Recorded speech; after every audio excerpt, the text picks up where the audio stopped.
Welcome to the show. You've probably never heard of Dorothy Kilgallen. She was a household name in the 40s, 50s, and 60s. She was a longtime panelist on a very popular game show called What's My Line? And she was found dead on November 8th in the early hours, 1965.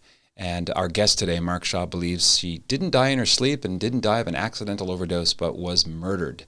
Who killed Dorothy Kilgallen? That's the topic on this episode of The Patrick Coffin Show. This episode, in fact, brought to you by RestoreTheCulture.com. If you missed the summit called Truth Over Fear on Unmasking COVID-19, check out RestoreTheCulture.com. We're still extending tickets. You can download 25 talks from MDs, legal experts, journalists from 7 different countries. So this is not what you're going to hear on CNN. Go to RestoreTheCulture.com and find out what people around the world are discovering.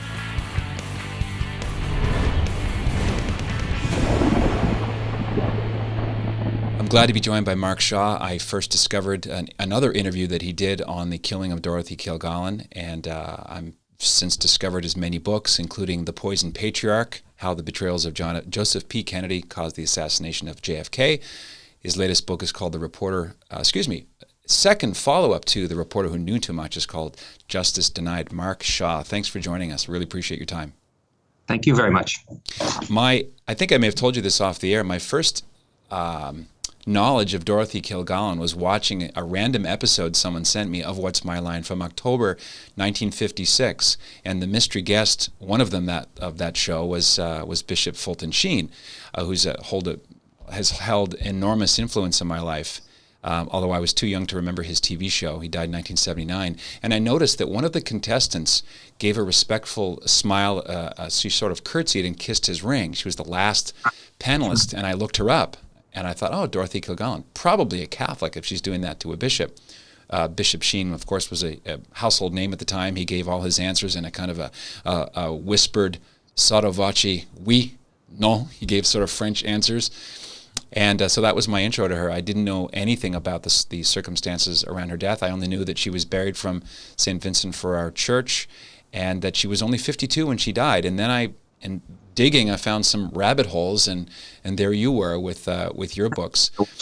It's interesting, Sheen, by the way, if you don't mind me stopping there, because I'm sure what happens with you when people listen to your program, you're a man of the truth, and they want to provide the truth, and you'll probably hear from them a great deal. And with the new one coming out in April, that'll be 5 books touching on the JFK assassination and Dorothy's death. But I hear from readers all the time, and probably 3,000 or 4,000 emails have come to me in the last 2 or 3 years. And just most recently, there was always a question, Patrick, of whether Dorothy Kilgallen could have committed suicide. Mm-hmm. And her hairdresser, Mark Sinclair, who actually is the one that discovered her body on November 8, 65, said, wait a minute, she was Catholic, she would have never done that, anything like that. So I've always been looking for a little confirmation of that. I look for primary sources and so on and so forth, but somebody actually sent me the link to exactly the program you just talked about in October of 1956. And Fulton J. Sheen was on that show. And I believe they did guess his identity, his unusual occupation. But as he walked over to where the panel sat, Dorothy got up, she did curtsy just a little bit, and then kissed the ring. And in the new book, I've said, well, here's another confirmation of how Catholic this woman was. And so it's just amazing how those things happen, because I didn't know about that before, about that program. Let's go to some of the, not the motives, because we're going to, just to give a caveat to listeners, we're going to be talking about people who are not well known today, but who are key to this story and why Mark Shaw has written these books. Many people under 30 have no idea who Jack Ruby is, or any of the mobster figures that we'll be talking about, Ron Pataki, Mark Sinclair, some of the people that knew Dorothy personally, her husband, Dick Colmar. So be patient as we kind of talk about people that you don't know yet, because they're all key to this story. Maybe we can start with the fact that Dorothy Kilgallen was so well respected as a wordsmith. I've gone back and read some of her columns, and she's the anti-puff writer. She has this kind of brassy, intuitive style that's just it's a combination of gift with hard work, and that in sort of sense of despite her own her own sort of double life as a Catholic. She was imperfect, as we all are. She had this unerring sense of where true north was and was not afraid to pay the price to get the truth up and out. Is that reputation why Jack Ruby, who killed Lee Harvey Oswald, selected her for one-on-one interviews? Yeah, I think so. I try to say to people, the books are really true crime murder mysteries. With Dorothy, the new one will have Marilyn Monroe and JFK and so on and so forth in Collateral Damage. But when I first learned about Dorothy, I was just like you, Patrick. I only knew about What's My Line. Mm-hmm. She was the star panelist on that show. It had 25 million people listening every Sunday night. Yeah. So she was a quiz show star. But then when I wrote a book of the famous lawyer Melvin Belli, I learned about his links to the mafia and got to find out that he knew Dorothy Kilgallen and all of that. And then I began to trace who this woman was. And, the New York Post called her the most powerful female voice in America, if you can imagine that at the time. She had the voice of Broadway column, syndicated to 200 newspapers across the country. She was on What's My Line. She had a radio show every day with her husband, listened to by 1 million people. And she covered the big trials of the time, Dr. Sam Shepard, the Lindbergh baby kidnapping case, and then, of course, Jack Ruby. My favorite photo of hers, which I think kind of encapsulates what she's like, it's at the DorothyKilgallenStory.org. She's standing in the middle of the courtroom at the Dr. Sam Shepard murder trial. Now, people will probably know that name because it ended up, as you know, becoming the foundation for the film The Fugitive with Harrison Ford and so on and so forth. But she's standing there, Patrick, and all the other reporters are around her in admiration. She was a true woman of integrity. And you just mentioned her wordsmith abilities. Where did this come from? This was a college dropout. She went to New Rochelle College for about 6 months and then joined the newspaper. And somehow or another, her father was a very good wordsmith. But all of these beautiful words of hers just poured out onto the page.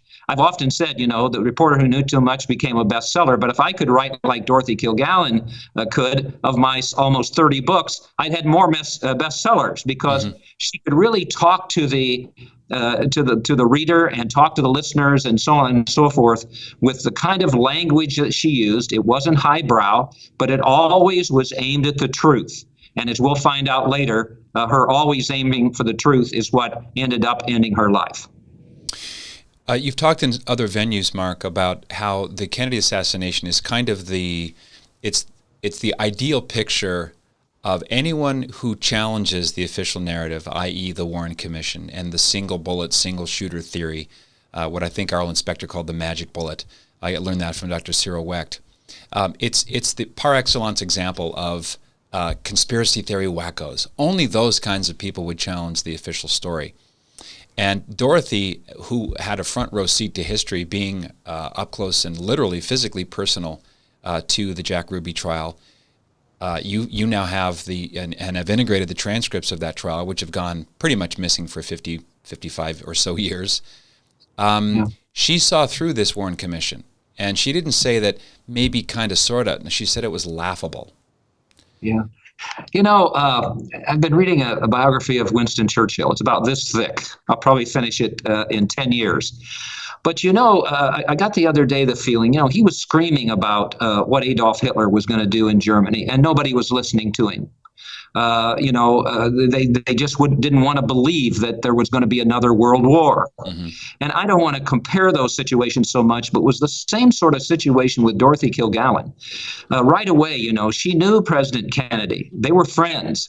She took her son Kerry to the White House. He made a big fuss over Kerry.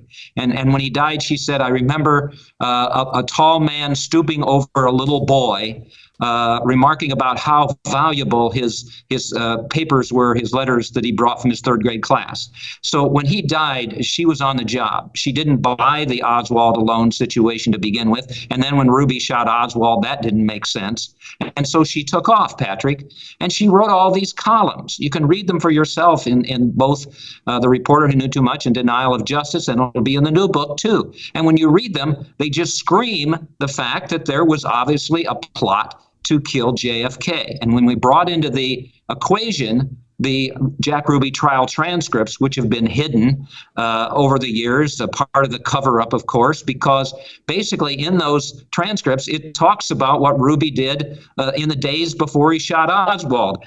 He was going to make like a reporter to get into the basement. He would be there when Oswald was going to be transferred. His buddies on the police force helped him get in there.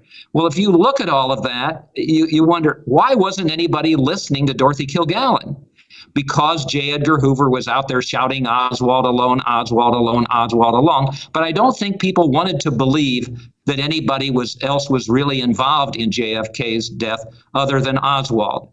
But Dorothy had the credibility. Winston Churchill had the credibility. Others have had the credibility even today, but we don't want to listen to them for whatever. And that was a real tragedy back then, because what they call the greatest murder mystery in history, which is the killing of JFK, is really no mystery at all. When you look at it in a common sense way, I always look at it, as I've said in my books, I look at why Bobby Kennedy wasn't killed instead of why JFK was, because Bobby had many more enemies than JFK did, as the prosecutor of Jack Ruby told me in an interview.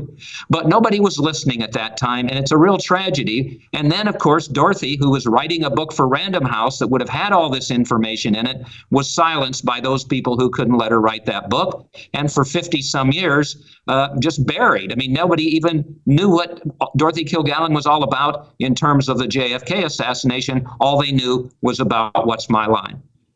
And one of her fellow panelists, Bennett Cerf, is the founding editor of Random House, right? So he... Exactly. When did Bennett Cerf die, and did he ever speak up?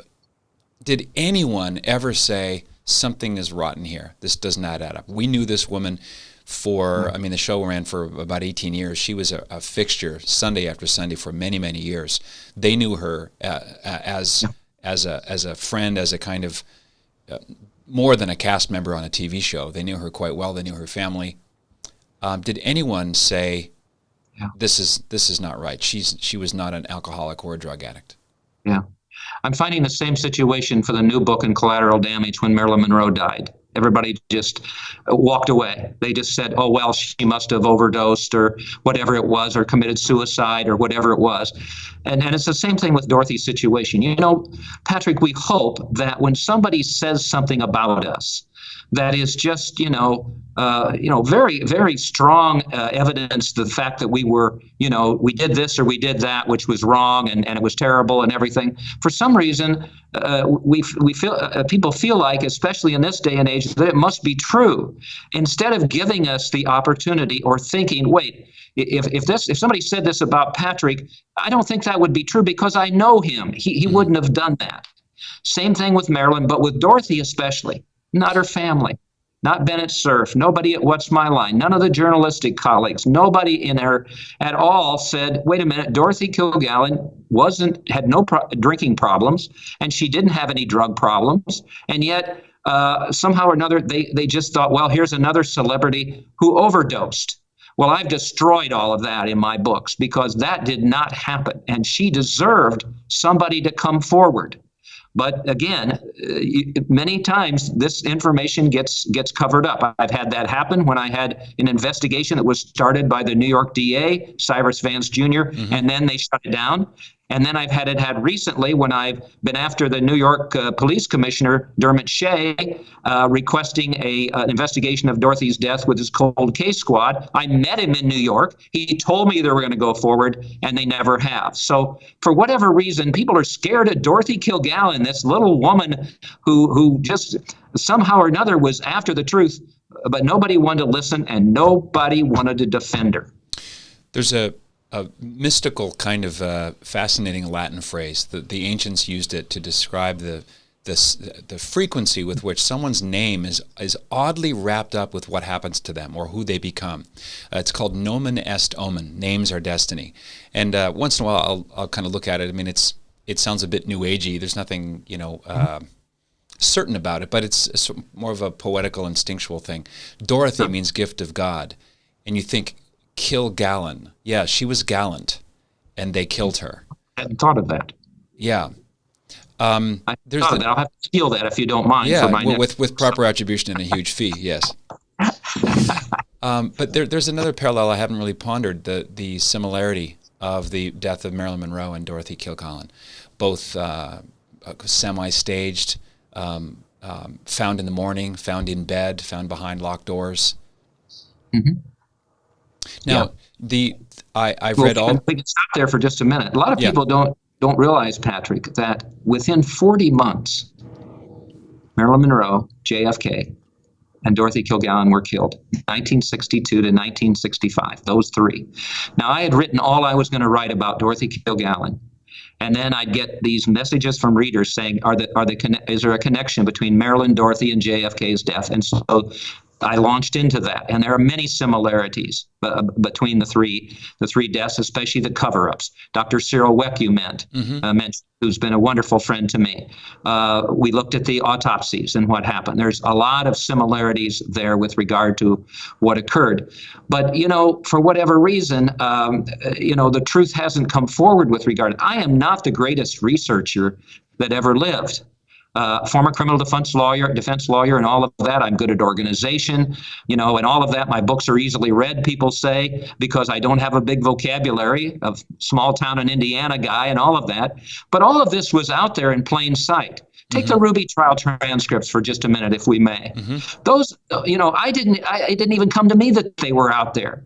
But a reader got in touch with me and said he had a gift for me and he had a copy of them.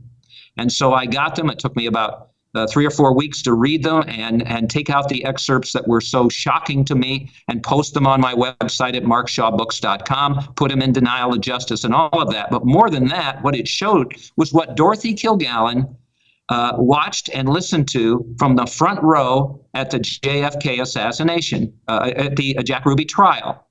And this is what put her in danger, that she knew all of these things that were happening that way.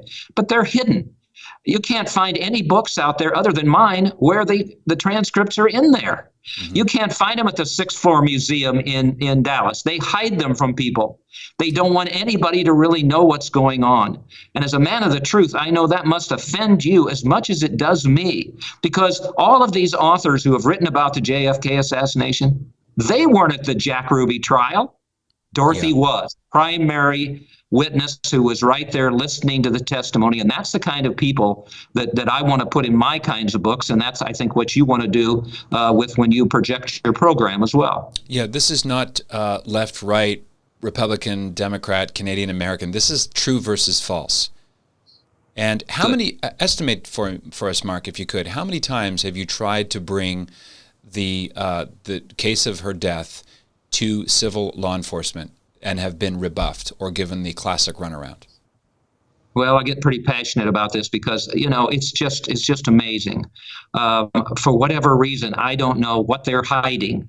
We can probably talk about Dorothy Kilgallen's JFK assassination investigation file, and we should do that. It's out there somewhere. I know that it is. But I started with Cyrus Vance Jr., in 2016, first part of 2017, when The Reporter Who Knew Too Much was published, and the big news in the New York Post. We're going to investigate. For 8 months, they did.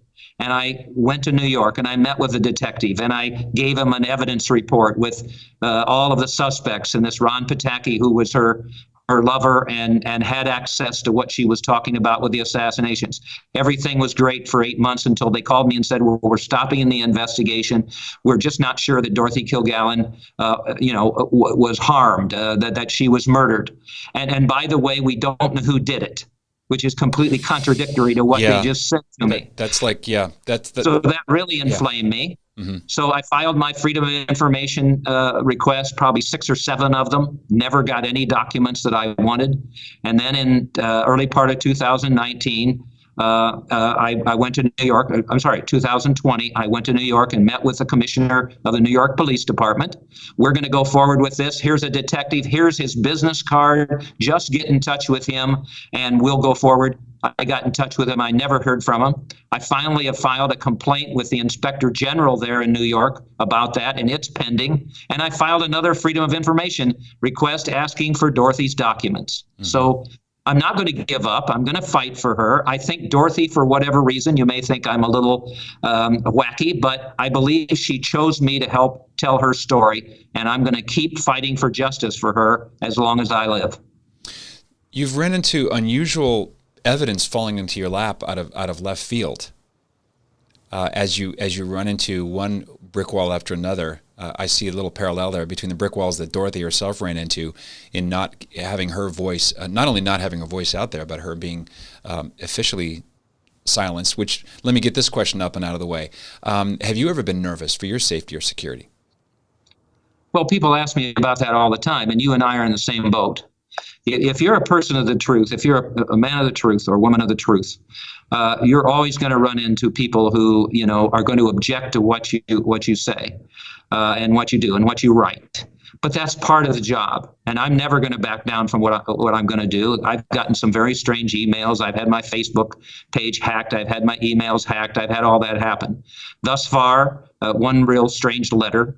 But thus far, no, that hasn't happened. But again, you can't worry about those things. Yeah. If you are a man of the truth or a woman of the truth, you want to be able to, all of what I've done is just like what you're doing. You're providing a contribution to history. And that's what we're supposed to do, I believe, you and me. We're supposed to do that. And hopefully it'll make people stop and think about important issues. People may be thinking right now, wait a minute, Mark, the JFK assassination was 60 years ago or whatever, and Dorothy Kilgallen died way back then, and so did Marilyn, and all these things. Why is it important? Well, it's history. And we need to get history straight instead of distorting history. And that's what I'm all about, and I know you are as well. There's a terrific line from a woman who wrote volumes of content. It's the one line that sticks with me. Her name is St. Teresa of Avila, and the line is, "The truth suffers, but it never dies." Oh, boy, that's right. That's right on point. And I'll tell you what, there's another one that I found the other day I think you will be interested in. The woman's name is Lois McMaster Bugeaud. And here's what she wrote, and I've put it right at the front of Collateral Damage, the new book. "The dead cannot cry out for justice. It is the duty of the living to do so for them." And that's about right. The duty I've taken on in this situation. Let's rewind a bit to the trial itself. President Kennedy is killed on November 22nd, which I believe was a Thursday.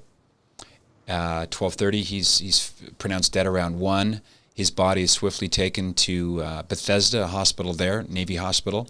Dr. Wecht, who appears, by the way, if you're listening to this and we're giving you a lot of resources, I'm going to put everything Mark says and what I refer to in patrickcoughlin.media. So every link that we talk about today will be found there, all in one place.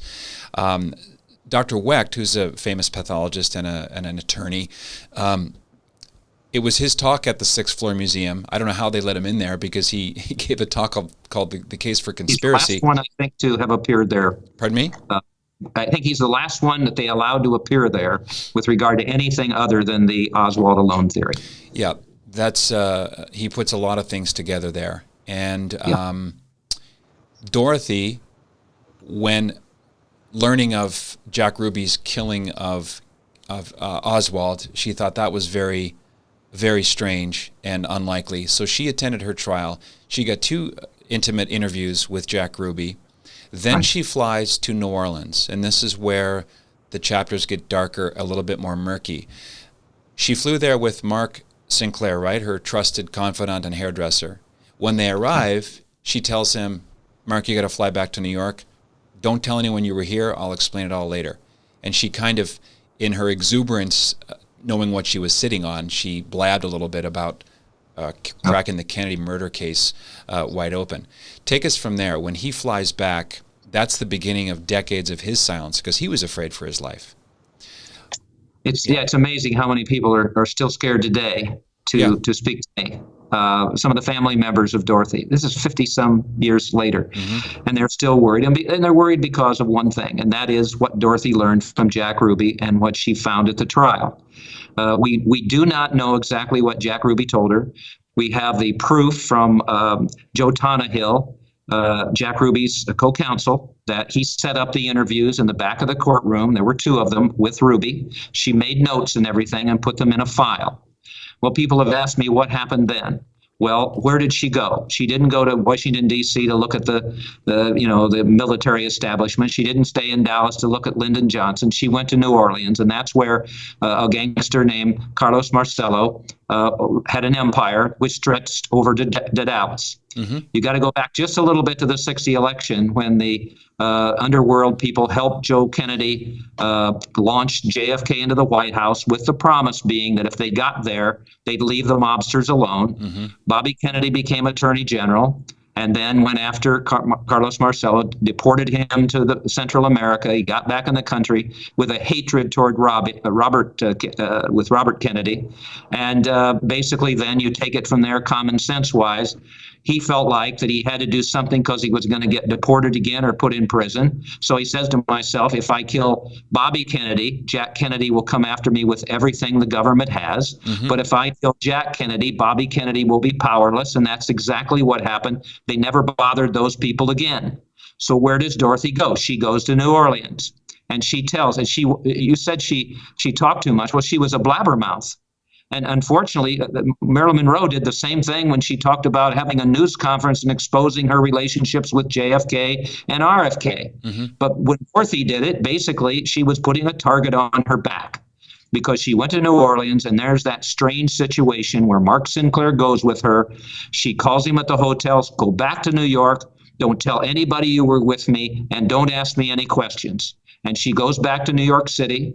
She ends up writing some more material for the Random House book, exposing those, including Marcello, for being involved in the JFK assassination, and J. Edgar Hoover for covering it up. And she shows that to Random House, publisher, Bennett Cerf, mm-hmm. the night of November 7th, 1965. And he looks at it and he's excited about it and everything. And the next thing we know, a few hours later, she's found dead. And you could watch her final appearance. I'll put that in there as well. You tell me if this seems like a druggie or someone who can't wait for the next bender. She's vivid. She's absolutely just herself. It's chilling that her last show is out there. You can watch. Her last public appearance before she went to her reward. Let's walk through what happened that night. So this is Sunday night. This is the staple of millions of Americans' TV watching habits.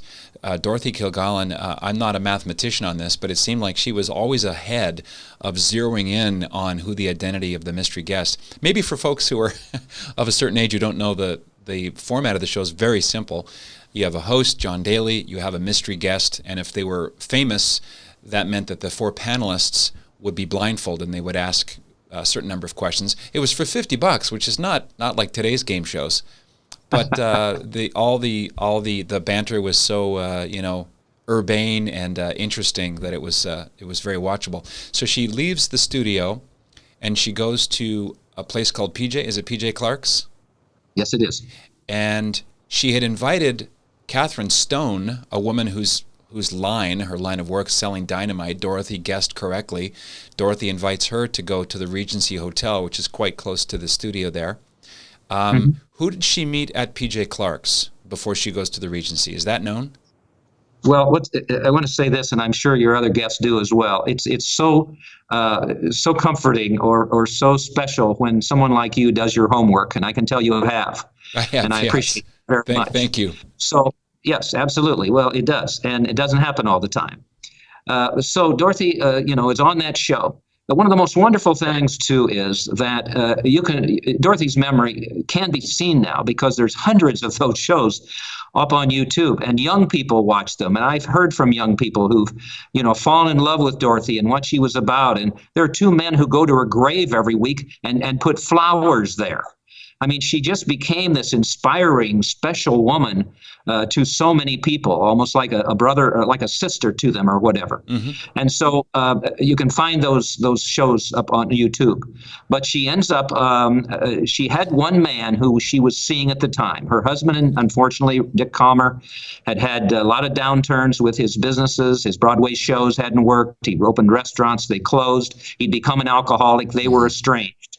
She had one affair with the singer Johnny Ray, and then she met this guy named Ron Pataki, and she shared with him. He was a journalist in the Midwest, and she shared with him a lot of JFK assassination information. Go ahead. Can we just press pause for just a little bit, because I want to get into Ron Pataki. He's a more important figure. But Johnny Ray is an example of what I said at the top of the show. Johnny Ray was a household name. He was Elvis before Elvis in a way.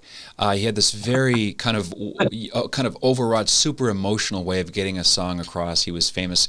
Most of his songs were about loss and romance and not getting the girl. And this is now public, far from gossip, that Dorothy had an affair with Johnny Ray, and that produced her son, Kerry. Kerry's not the son of Richard Colmar, correct? Correct. Yeah. Oh, just to set the context, it was kind of a double life there. That was a tough one. I exposed that in Denial of Justice, because I felt like my books, warts and all, and Dorothy had this love affair. Johnny Ray, Little White Cloud That Cried, that was one song. Mm-hmm. Cry was another one. You can hear him on the oldies stations all the time. And he was big time, like you said. And she fell in love with him. He was a known homosexual, but believe me, he was not. He was bisexual, because they did have a child. And so, she had that love affair, and then she ran into this Ron Pataki, who was kind of a Midwestern journalist, and they got together, and she shared with him, although he denied it during the interviews that I had with him, that she had shared her information about the JFK assassination with him, and she believed right before she died that he was leaking that information to so-called wrong people. Mm-hmm. And we'll give an update today on some of that as well. But she goes to P.J. Clark. She meets with Bob Bach, who's a producer there at What's My Line. Mm-hmm. She has a few drinks. She tells him she has a date. She goes to Hyatt Regency, a hotel bar, which was a few blocks, not too many blocks away, and pretty close to her home on East 68th Street. This Catherine Stone is there that you mentioned, and sees her in a back booth with a man that she cannot identify, who I've identified as Ron Pataki. Mm-hmm. From then, all we know is, until recently, that she ends up at her townhouse, and the next morning at 9 o'clock, the butler comes upstairs and finds her that she is in a bedroom she never slept in, and she's dead. He then goes and tells Richard Colmar that he found her, and then at before 9 o'clock that the butler finds her. Then she's found in that same bed, wearing bedclothes she never wore to bed and all of that. Richard had obviously moved her body onto that bed. Mark Sinclair, the hairdresser you mentioned, comes and finds the body. And what we know from there is that for whatever reason, hours go by before they call the police. And finally, when they come, they take one look at her. They take one look at an empty Seconal bottle on a nightstand, and they say, okay, well, basically, here's another celebrity who's overdosed. I've completely destroyed all of that evidence with regard to new things that I've found in terms of the forensics with Dorothy. She didn't have just one barbiturate in her system. She had 3, Tulinol and phenobarbital as well. And obviously that's not what you do when you accidental death. Besides, there was remnants of phenobarbital on a glass that she supposedly had drank from. So basically, the stage death scene. No investigation of any kind. Nobody stood up for, and basically the case was closed for 50 years. I read closely the petition that you have written to get permission to exhume Dorothy's body and Richard Colmar's body, and I just tied a couple things together just this morning because in another interview you make reference to the fact that her body was found more than once. Am I remembering correctly that the butler, it's so funny, it's like the game of Clue, the butler, James Clement, found her in the bathroom floor. Wasn't that his original testimony? Well, there have been 2 versions of that.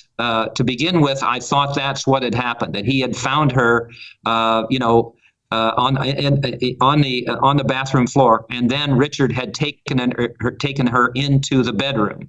Now, recently, I've been able to discover that may not have happened. That he may have found her in the bedroom. So I'm going to clear all that up in the new book with new information that's come to me recently that I'm continuing to research. But you're right to have pointed out that situation. Yes. And so she's wearing false eyelashes. Her hair is dyed in the same do, as we say, that she wore on the previous night. She's in full stage makeup. She has a blue, nothing underneath but a bathrobe in a bed she normally didn't sleep in. A book is placed a little too perfectly upside down, a book she'd already read. No glasses to be found. A glass too far from her to easily reach it. I didn't go to cop school, but that stinks. That doesn't look like someone just died then. It's found that way. And it's just the assumption, the rush to judgment, the words that we hear. It's just, hey, here's another celebrity who overdosed, and we're just going to leave it there. Well, we'll go to the autopsy because it's done by a junior medical examiner. By the way, the same situation that happened with Marilyn Monroe's death, not the chief medical examiner. It's somebody that has little experience. They basically decide that she died of an overdose of barbiturates plus alcohol, and then they added on there circumstances undetermined. Now, I recently interviewed Dr. Michael Baden. Yes. And he was shocked to learn that I figured out that his name was on the autopsy, that he was there and saw that. And boy, did he backpedal with regard to there being any mistakes made in all of that, which really shocked me. And I really got after him. I gave him a copy of Denial of Justice so he could read all of that and everything. But he was real reticent to admit that there were any mistakes made whatsoever. But there were mistakes made. And so she didn't get a fair shake there with regard to the autopsy. And it's the same situation, I will tell you, that I exposed in the new book about Marilyn Monroe, because basically Dr. Thomas Noguchi, you know that name, he was a junior medical examiner. That's who examined Marilyn Monroe's death, and afterwards said he made mistakes because he didn't check some of the organs. And by the time he figured that out, 2 weeks had gone by and they were gone. And so she didn't get a fair shake either. Yeah, it's like, it's just the Keystone Cops involved in both of these investigations, and both women didn't deserve that. They deserved the full extent of the law. They deserved justice. Could you say that the first oversight was to bring in James Luke, the MD medical examiner from Brooklyn, 10 miles away, instead of the normal one in their own backyard of Manhattan? That's a procedural error, at least, isn't it? Yeah, and that's confusion as well, because originally we thought he was in Brooklyn. Then supposedly Baden thought he was in New York. And so I tried to search that out to figure out where he was. But, you have to wonder in both of those cases, Marilyn and Dorothy, why would a junior medical examiner handle those things instead of the main medical examiner? Because these are two celebrities. These are big time cases. So unfortunately, you've got the B squad involved. And when that happens, errors are going to be made. And that's what happened with both cases. I have not read Lee Israel's biography of her, which came out in the mid-'70s. Did that generate any interest in revisiting her 1965 death? How many times have there been the possibility of an investigation of Dorothy Kilgallen's death? Well, number one, when she died. All right? Nothing. And then you get to the 70s. So now we're talking about 10 or 12 years later. Lee Israel did not have the benefit of an awful lot of the information, the evidence that I was able to get. But she did a good job in terms of pointing to the fact that overdose of barbiturates and alcohol, circumstances undetermined, was fuzzy and was not accurate with regard to what happened with Dorothy. Well, that book should have, triggered an investigation of some sort. No way. Then the House Select Committee on Assassinations, Dr. Robert Blakely, who you're aware of, I interviewed him. He said, well, we looked at that during that investigation, but we were so concentrated on Robert Kennedy and JFK and Martin Luther King that we didn't have time to do it, but we thought her death was fishy. That's his words. So no investigation there. Then you go all the way to 2017, 2018, 2019, and 20, and it'll be the same way as I go along trying to finally get this woman a thorough investigation of some sort. And the question you have to do, and I hope your audience will say, why not? It's like our government not giving us all the JFK assassination documents. What can make a difference now, 50 some years later? But they hide those, and for some reason they're hiding the truth about what happened to Dorothy, and that's what I'm going to try to change. Let me ask you about the almost. It almost happened with the conversations you had with Detective Ramos, and that go around. Was that in 2017 or 18? Detective Ramos was sort of trundled out to take care of you. He was the kind of the point man. His father was a huge fan of the show, and he also said that Ron Pataki was I'm probably going to botch the exact words, a viable suspect. Something's fishy about him. He has dirty hands, something like that. That must have. You met him, right? That must have been hallelujah. It arrived. That's right, exactly. Former criminal defense lawyer, I look at motive. Who had the greatest motive to kill Dorothy Kilgallen? Well, it's Marcello and Hoover and all those people. So that isn't a tough situation. Same thing with that I'll show with Marilyn Monroe. Bobby Kennedy couldn't let her go to the press and talk about the relationships she had with he and JFK and what they told her, national secrets, whatever it is. You look at motive there and everything. So when I sat down with Detective Ramos, who's a square guy, a homicide detective assigned to the DA's office in his New York office, he was excited so much because he said to me, first of all, well, usually I'm involved with tax cases. Right. And I'm so excited about this, and my dad's excited, and he's watching more episodes. And, this Pataki, I think he may have sold Dorothy's JFK assassination investigation evidence to people, which coincides with something new that I can tell you about that'll be in the new book, where I've shown that very well may have been the case, and just excited. I gave him a thick evidence file with all of the reasons why there was a homicide and who was involved and how it happened and people he should talk to, witnesses and everyone, including James Clement's daughter. That it is a big part of the investigation I've had, because she said her father told her FBI agents swarmed Dorothy's townhouse after she died and confiscated her documents. So all of that was given to him, and he was so excited. For 8 months, he and I exchanged emails, and I'm giving him updates, and he's telling me, I'll be back in touch, and we're going forward and everything. And then they just killed it, just like that. Just killed it, killed the investigation. That was the end of that.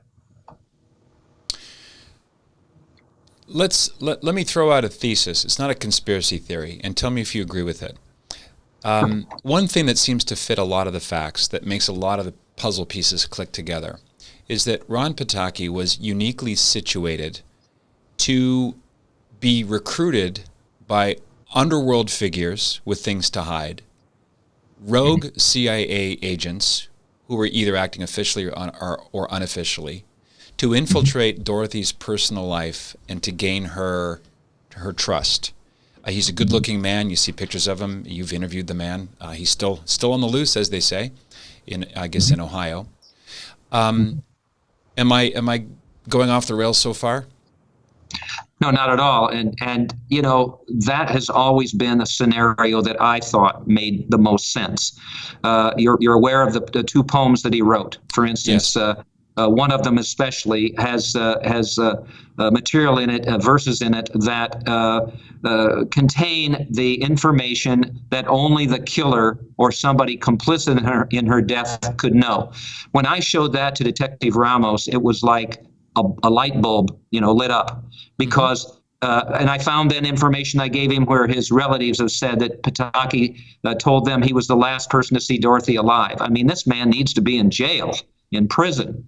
And so all of that, had been presented as well. And so when you talk about Pataki being in the right spot, he was. She didn't trust hardly anybody. There was a man named Mark Lane who was an author, and she trusted him. I don't think, other than Ron Pataki, she trusted anybody with anything. Yeah. He finally admitted to me that she had asked him information about Ruby at trial and things like that. And so we know that he had that information. And I will tell you why your theory is right on point. And that's because, once again, I was able to find information through readers and people that got in touch with me about a source in Las Vegas who's asked that his name not be used, who can verify that Ron Pataki, as I will show in Collateral Damage, the new book that comes out in April, that Ron Pataki was in trouble. He may have had gambling debts. He may have had something he was hiding. But those rogue people in the government or in the underworld came to him and said, we can get you out of this trouble, but here's what we want to know. We want to know what Dorothy Kilgallen is going to print in that new book of hers she's writing for Random House. And I found someone who knew Pataki so well who said that basically he's the kind of guy who could be squeezed, who could be compromised. And so what I believe happened is that he made a deal with them and he fed them Dorothy's information, her evidence that she had found that was going to be in that book. And when he did that, as another piece of information has come to me from a primary source, when he did that, as this guy told me, the Las Vegas source, Dorothy was dead. It chills me to say those words now, just as I did when he uttered them over the telephone. When those guys knew what she was going to put in the book about the cover-up, about Marcello, about those people in JFK assassination, she was dead, and she was dead shortly thereafter. I'll read one of the poems. They're both short.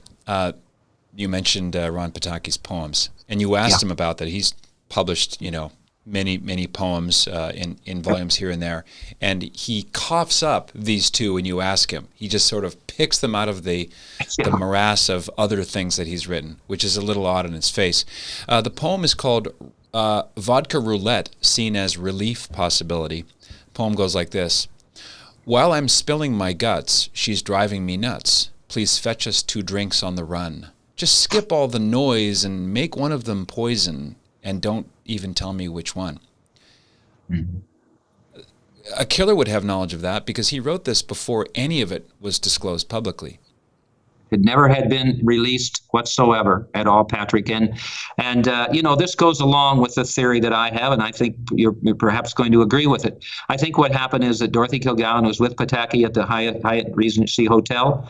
I think he was ordered to be involved with her death, either there or when he went back with her to her townhouse. She drank vodka and tonic.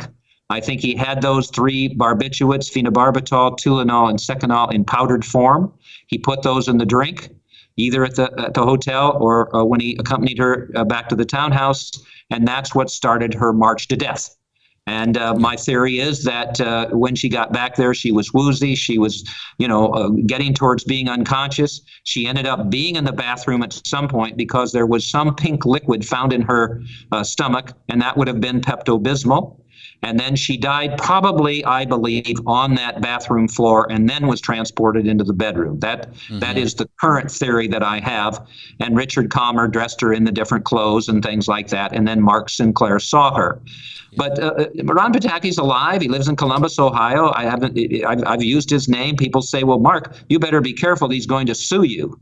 Yeah, I would welcome that in a minute if he would, but he won't. And so I've tried to get these investigations, and I've said to people, and I'll tell you, go back to Ramos, Detective Ramos. When we were there, I said to him, you know what? I think if you went to Columbus, Ohio, and you confronted Ron Pataki, I said on the telephone, he's almost confessed to me a couple times. I think he would confess to you. And you know what Ramos said? He said, yeah, I think we can do that. So, it's just a matter of somebody taking this investigation to that point at least. Hell, with Commissioner Shea, I offered $5,000 of my own money to pay for the expenses of detectives going to Columbus and interviewing Ron Pataki. I decided I was going to do that, and I did. And it's in the letters. People can read them on markshawbooks.com, my letter to Shea, the Vance letter, my complaint letter, all of that. I've gone overboard as much as I can, but I felt like I owed it to Dorothy to go the extra mile. But so far, nobody will take me up on that. Another bit of of evidence, I think. I like to look at life like a juror, and I see things through evidence lens and what makes sense and what does not make sense. One of the things that I noted, and I'm going to put your website on the Dorothy Kilgallen story at patrickhoffman.media so people can go to one spot and watch it. The interview with Catherine Stone was interesting to me because it said something about Dorothy's, her kind of demeanor toward people who are so-called nobodies. She invites the contestant. For whatever reason, she invites her over to the Regency. Catherine Stone goes, is probably honored. Here's this A-list, well-known woman writer wants to just hang out after the show. And then when Mrs. Stone is talking in that interview, there's a kind of wistful regret that she never connected with Dorothy. She was obviously watching a woman dominated by this man, this serious conversation. They were in the corner.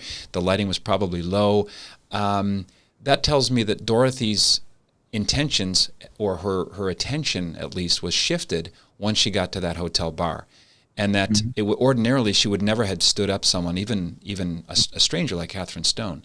Had you ever pondered that why did she just kind of abandon Catherine to get into this didn't really think about it. Yeah. I didn't really think about it in that way. That's a really good point, and I'll keep that in mind. Dorothy Kilgallen, Marilyn Monroe, and JFK were really good people in many, many ways. One of the things I've done in the new book, Collateral Damage, that comes out in April, is to humanize them. You're going to learn about that side of Marilyn Monroe and the kind of person that she really was, that wasn't put in the news too much, about how much she cared about children and how she treated people she worked with, and her writings, her poetry, her writings, the inner part of Marilyn. JFK. Jacqueline Kennedy went ahead and wrote of her memories of JFK right after he died. Those had been basically never read until I think 2011 or 12, when Caroline Kennedy published a book. And you're going to read in Collateral Damage what JFK was like with his children, and how he treated other people, in a respectful way. With Dorothy Kilgallen, Marilyn Monroe always wanted to be a mother. And she died so she could never be a mother. But Dorothy Kilgallen was a wonderful mother of 3 children. That's who they killed, a mother of 3 children. And in the new book, you're going to read articles in the Good Housekeeping and a couple other magazines about Carrie and how much she cared and how much time she spent with him, how she looked forward to what was going to happen in his life. She treated everybody the same. I remember Charles Simpson, who was the other hairdresser along with Mark Sinclair, who said that there was this hair salon where Dorothy would visit, and she was the same to the workers there as she was to the celebrities that she was with on What's My Line. These are the 3 people who were killed really before their time at young ages. And that should infuriate people, that these things happen, and then we never really have known the truth about them or whatever. But yes, that's a good point. I think Catherine Stone was very disappointed that Dorothy wouldn't have come over and talked to her. But apparently this must have been she said it was a very serious conversation that Dorothy was having with the mystery man, who was Ron Pataki, in my opinion. And I think that was all about, wait, Ron, I think you're leaking my JFK assassination investigation material to the wrong person, and you better stop it, or I'm going to expose you, which of course leads to motive for him also being involved in her death. Well, that would have been the end of his so-called journalistic career. That would have ended that. Absolutely. Absolutely. One thing that emerges, whether you're talking JFK or Marilyn Monroe or Dorothy Kilgallen or Dick Colmar or Ron Pataki, these are all broken people. These are all people with what look like pretty serious childhood family of origin wounds. You look at what you uncovered in your book, The Poison Patriarch, a man who helps set up the conditions whereby both of his sons are killed through his own corruption. Joe Kennedy was a bad guy, and I'm sorry, but I hope I won't offend too many people, but his narcissistic ways and his wanting to live through his children and his womanizing and his being basically a liar and taking advantage of other people, and all of these things are very reminiscent, in my opinion, of the soon-to-be ex-president of the United States. You can see so many similarities in the personality or the personality disorders of both of those men in terms of how they have led their life.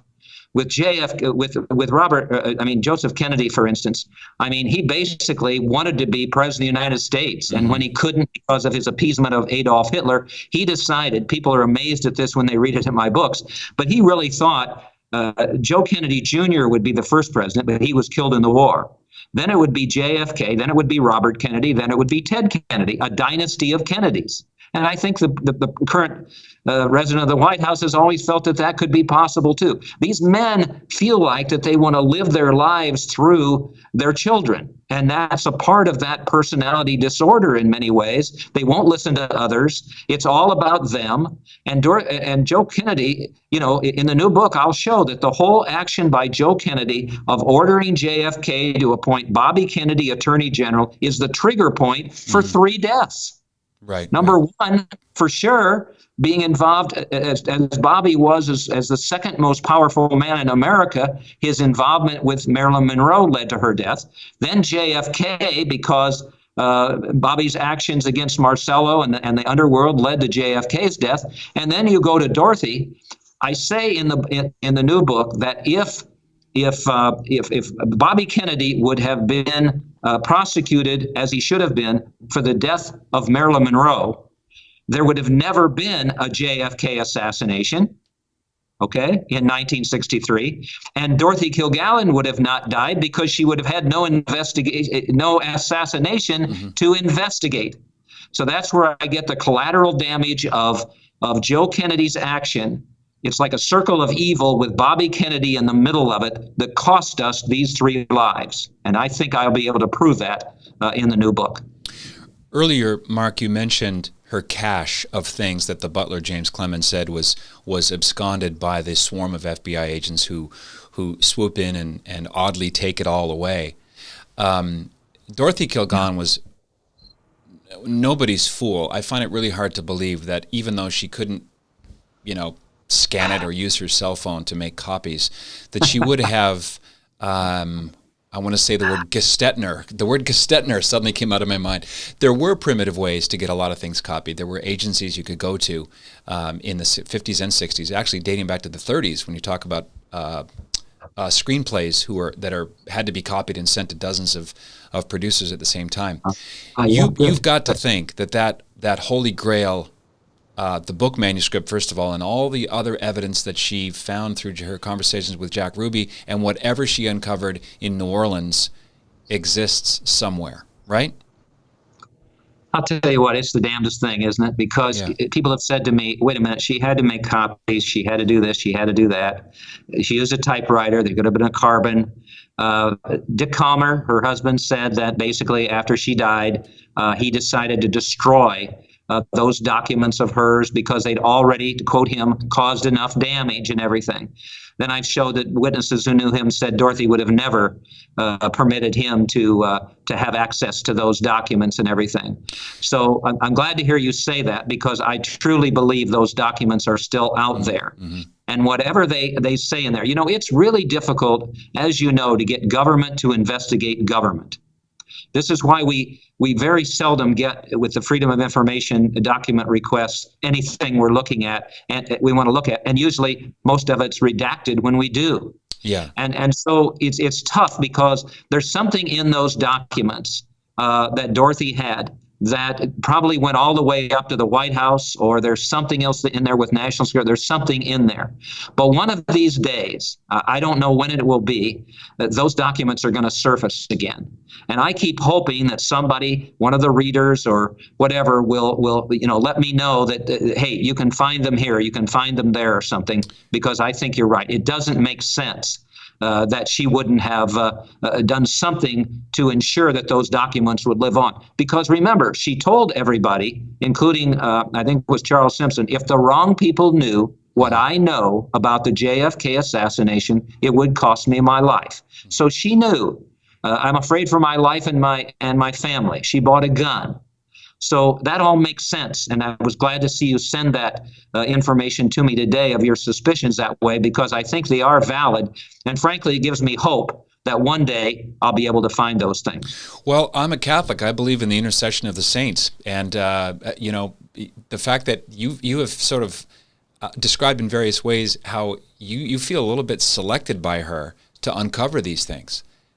It's hard to deny the unusual things that even though you've knocked hard at certain doors and not have them opened or have them tease open only to be shut again, they come from left field. So who knows? But I'll give you just a quick example. Yeah. When I started this, I knew nothing about her, and then I could give you 1,000 examples of things. Her photographs up here on the wall, and I could feel her presence at time, or I could feel her pushing me in a certain direction. At one point, I didn't think I had enough information to write a book about her, and then I found this certain information. I'm almost finding the same situation now with going ahead and writing about 3 subjects instead of 1, and now that's happened with Marilyn. Mm-hmm. I will tell you, before I handed in the manuscript Monday, on Sunday, I got an email from a gentleman who's been very interested in Marilyn's death, and he decided on Sunday to go visit Marilyn's, gravesite there in Westwood, just up the road from Westwood, me. Yeah, Westwood Mortuary. All right, yep. And he took a photograph of her gravesite, the stone there and everything, and he sent it to me.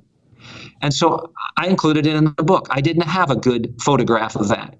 Well, now people will say, wait a minute, Mark, that's just a coincidence and all this. Well, I don't believe in coincidences. Somehow or another, I think, and it happens with you, I'm sure, too. These things, you can't explain them exactly. They don't happen by accident.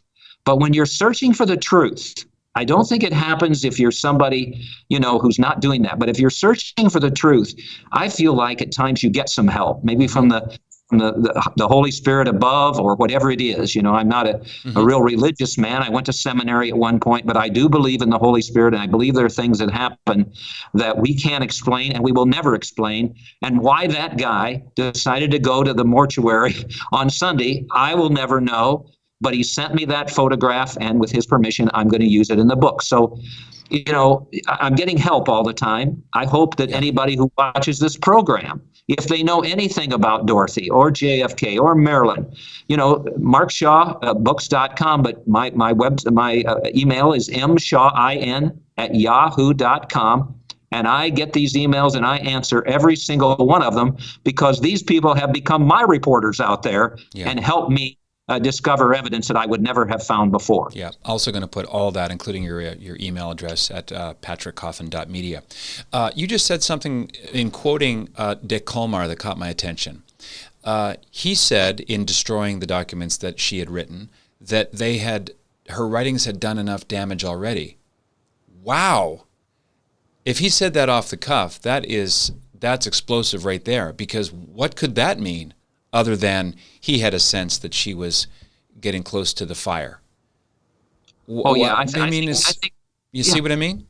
Yeah, I think he did. I think he knew, and I think the children knew. Daughter Jill, for instance, she wouldn't talk to me about the death. The children have been reticent to get involved in Dorothy's life and times and her death. But one of her best friends told me that Jill said my mother was murdered. I think they all knew what she was doing.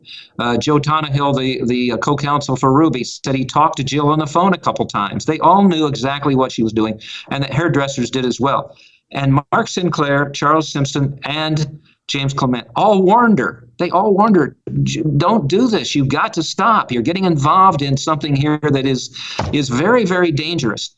But I think she thought perhaps she was invincible. Mm-hmm. I don't know if you remember the incident, though, that scared her more than anything. I do know. I know what you're going to say. Okay. Go ahead. Yeah, about Carrie. Mm-hmm. Just before she died, I think she got a warning. And basically, there was a photograph in one of the New York newspapers. I would love to find it if anybody ever has a copy of it or wherever. There was a picture of him in there. And, Mark Sinclair or James Clement showed it to her, and he was romping around Central Park. And obviously, somebody had been following him and taken a photograph of him. Well, it scared her to death. Mm-hmm. And she really, wondered who could be doing this. And it infiltrated her private life. And unfortunately, she didn't stop. But I think it was a warning to stop. But she wouldn't. And so she knew what had happened. And I think if you look at those columns of hers, I mean, she's blasting the Oswald alone theory. We can go back another point. She was the first one, you may remember, to expose Jack Ruby's testimony before the Warren Commission before it was supposed to be released. That was top secret stuff, like the Snowden stuff or the Nixon tapes or whatever. Mm-hmm. She exposed it on the front page of the Journal American. And that's when Charles Simpson said, well, from then on, we were followed, we were this, we were that, and everything. Well, she had the guts to do that, a lot like Katharine Graham did with the Washington Post to print the whole thing about the Nixon tapes and everything. But Dorothy put her in the spotlight. She put that target on the back of her back of her back. Mm-hmm. And that she knew that happened, but she wasn't smart enough. She didn't want to, and I don't think anybody could have talked her out of going forward without the JFK assassination being the pivotal thing that she wanted to expose to the American public. Is it known which newspaper that photo of Carrie frolicking in Central Park appeared in? Well, I wish it was Mark Sinclair, yeah. and unfortunately, again, a lot of these people you see were scared to talk. Sure. Those two hairdressers never talked until almost the year 2000. Yeah. There are still people today, including members of the family. One of them said that we're private people and we don't want another member of our family killed. Well, which is again an admission that. Yeah. There's another. Yeah. The word "another" there jumps out. Neon lime colored. Another. Yeah. So Ron Pataki, obviously, many question marks that need to be investigated, should be, and God willing, will be. However, one of the earlier suspects, and this came out in a photograph taken at the funeral, May, the mother of Dorothy Kilgallen, at her daughter's funeral, literally points at Dick Colmar saying, "You killed my daughter and I can prove it." Isn't that a newspaper photo hiding for all the world to read and see? Am I misremembering? Yes, absolutely. Again, the reporter knew too much. It was a true crime murder mystery. Denial of justice is it, and collateral damage will be, because there are suspects galore with regard to who could have eliminated these people. Richard Calmer was going through difficult times. He was known as kind of Mr. Dorothy Kilgallen, and so his own identity, his insecurity, was there. A lot like Joe Kennedy, insecurity in his own way. And so at one point he threatened to kill Johnny Ray. Mm-hmm. Over the relationship that he had with Dorothy. So he had that sort of a temper. He was an alcoholic and all of that. And right before she died, Mark Sinclair, her hairdresser, said that Dorothy told him, meaning Sinclair, "I'm going to change my will. And I'm going to do it because I'm going to protect Carrie, mm-hmm. because I don't think my husband will take care of him." Yeah. Because Richard Calmer had to know that the red hair that Carrie had, that wasn't his son. Yeah, I know. And so she was worried about that, and she's going to change her will and probably give everything she has to Carrie if she can. So he has all of the motive to do something. What I've said in the book is I don't know if Richard in his state would have had the guts to have poisoned her with the 3 barbiturates, but I think he could have accidentally on purpose have done something like that if, for instance, when she came home, and this is, conjecture because Pataki, I believe, came home with her, but if in fact he hadn't, she could have said to Richard, "I'm having trouble sleeping. I need some sleeping pills." We have evidence from Carrie that Richard had what he called, I think it was a stash of Tulinol that he was also taking for his insomnia. And so he could have thought, into his mind, he's inebriated, whatever it may be, and he could have thought, hey, here's what you need to take, and somehow or another emptied the powder into that vodka and tonic with the 3 barbiturates, which I would say would have constituted manslaughter, mm-hmm. if it could have been proven that that's what he did. And that's what May Kilgallen, Dorothy's mother, believed. And yet, even though it was in that newspaper, as you say, nobody ever followed up on that at that particular point. There was no investigation of any kind.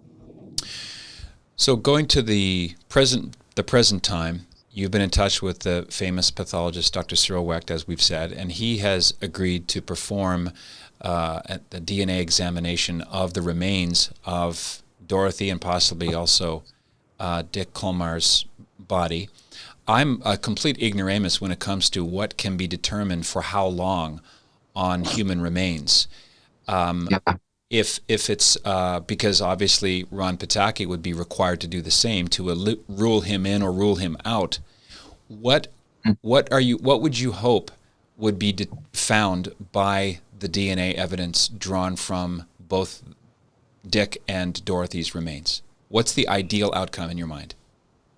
Let me point out that particular situation where I filed those documents in New York has come to a screeching halt, and the reason is that it's been very difficult for me to find legal counsel out there who will get involved in this case. Now, again, I'm very suspicious of why that has happened. So at this particular time, it's still pending in court.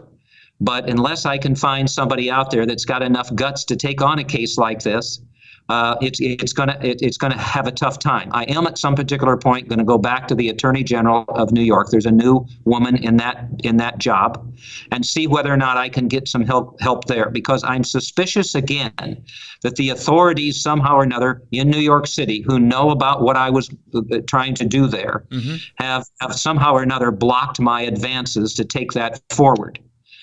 What I was hoping to find, and Dr. Weck was agreeable to this, that we would do the exhuming of Dorothy's body first. And then he felt like that even after all of this time that he could get DNA off of that body. We were then going to ask that court, and this is where I think the stumbling block came in, is because I asked them then that we would need a DNA sample from Ron Pataki. And it seemed like all at once everything was moving forward, and then it kind of stopped right there. And I don't know if somebody, influenced whoever's involved in New York with that court or whatever, but it kind of stopped right there in terms of my wanting to get that DNA sample from Ron Pataki. Now, what Dr. Weck told me is that he believed, because of what he could find on Dorothy's body, even after all these years, that he could possibly get a match. And if Ron Pataki was telling the truth, that he was the last person to be with Dorothy Kilgallen, there's the possibility that we could get a match and we would have DNA results, which would have given me more evidence to take this forward with the authorities in New York. So I'm not going to give up on that, but I'm telling you again, it just ended up being stonewalled, it seemed like, in terms of my being able to get somebody back there. I tried several attorneys in that particular area, and all of them expressed interest. I could send them a book or this or that. But for whatever reason, again, and it's just difficult to understand, they don't want to get involved in Dorothy's case, just like the authorities in New York don't. The children don't. For whatever reason, it's like she's poison, and whatever she knew about the JFK assassination is lethal, and so forth. And so the truth, they don't want the truth to come forward. It sounds like what you need is a large blast of fresh air and strong light as you can get. Thinking of two avenues, and maybe both of them have been explored. I just sent you this morning. I don't know if you had a chance to look at it. It's a short play featuring actress Rebecca Pidgeon, who's the wife of the very famous and very fine screenwriter and playwright David Mamet, and it's called Dorothy Kilgallen by David Mamet. It's a one-woman play. I didn't even know it existed until this morning. Have you been approached to be the main contributor, maybe a talking head or someone to ferry a documentary project, like a series? Yeah. Because this needs more and more attention. Or, I mean, this is a movie on its own, just the Dorothy Kilgallen story. Yeah. Well, first of all, with regard to the play, I should tell you haven't seen my email yet, but it's very disappointing, frankly. I didn't watch the whole thing. That's all right. Distortions of history in there abound. Obviously, again, you have all of these people writing about Dorothy who really haven't looked into who Dorothy was and read the books and looked at the body of work that she had. And so that's my opinion on that. My opinion, and you can make up your own mind. As far as film or documentary, we went down that road with The Reporter Who Knew Too Much, was the bestseller, and we found some producers in L.A. and that went forward for a while. But I wasn't very happy with where that was going. I didn't feel like they were going to stay with the truth. I really feel like most important thing you said today, something's either true or it's not.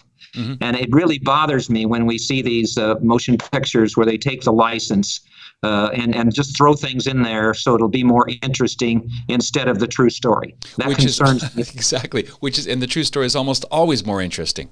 It is. Yeah. And yet they have to throw those things in. It's like creative nonfiction. You've got to throw these materials in there. What I'm most proud about, and I hope you don't mind my mentioning, is that I was honored recently by my alma mater, Purdue University. And they asked to be, and I've agreed for them to be, the archival repository of my body of work, all of my 30 books, almost 30 books, my research notes, my videotapes of television programs when I was a defense lawyer. All of that will be available at Purdue University for years and years and years ahead. And what I'm so pleased about is that all of Dorothy's material will be available for researchers, all about the JFK assassination, all of that with regard to collateral damage and Marilyn Monroe. Mm-hmm. And what I believe is the most authoritative information about them. None of this distortions of history, things like the Sixth Floor Museum at Dallas and all that kind of stuff. It's up-to-date material that people will be able to evaluate over the years. I have also just completed a draft of a documentary that I believe will encapsulate the life and times and deaths of the three subjects, Marilyn, Dorothy, and JFK, in the context of the JFK assassination. That's the breakthrough that we have here, mm-hmm. is that nobody's ever looked. They've looked at each one, although not much with Dorothy, but they've never looked at them in the context of the JFK assassination, and this is the most important part, through Dorothy Kilgallen's eyes. Because Dorothy wrote a great deal. I don't know if you know, she wrote a great deal about Marilyn's death in her columns and all of that. And she strongly suspected two things. One, that Marilyn was murdered, and second, that Bobby Kennedy was involved some way or another. Mm-hmm. So my hope is that at some particular point here, when I get that draft together, I'll have this agent take it, and hopefully we'll find a good documentarian who wants to follow the truth and show what happened to each of these three subjects, so that we'll have this information down the road. But for the time being, at least, beginning in the spring, it'll all be at Purdue University. All right, that's a good PSA. Terrific. Congratulations. And if you're listening right now and you know something, maybe you know who Ron Pataki is, maybe you're a relative and you want to stay on the down low, I have to think, Mark, that her family members are following you. Despite their not wanting to participate, they've got to be on the case. If it was my mother, I would be on you like white on rice, even if I was reticent to go, put my head above the trench. So if you're listening, you know anything maybe about the newspaper account in the 50s showing young Carrie, anything that we've said so far, please get in touch with Mark at the address that I'll put inside patrickcoffin.media. I didn't expect to learn this much. I certainly learned a ton, Mark Shaw. Thanks for your time and your work, and I look forward to seeing the Collateral Damage upcoming book. Thank you, and I must say, a man of your reputation, permitting me to come on the show and talk about that adds to the credibility of my work, and I really appreciate that. I do, Patrick, and hopefully some of your listeners, I hope I'll hear from them. If I do, I'll certainly let you know for sure. All right, fantastic. Keep in touch, Mark. Thanks a lot. Thank you. All right, this is the Patrick Coffin Show. Be a saint. What else is there? Hey, this is Patrick Coffin. If you like what you see and hear and you want to see and hear more, consider joining Coffin Nation as a full member. Just click right here and find out more about what that means. Nipsey, my fedora. That's Coffin Nation, the world's largest online community of culture builders. Click right here. See you on the inside.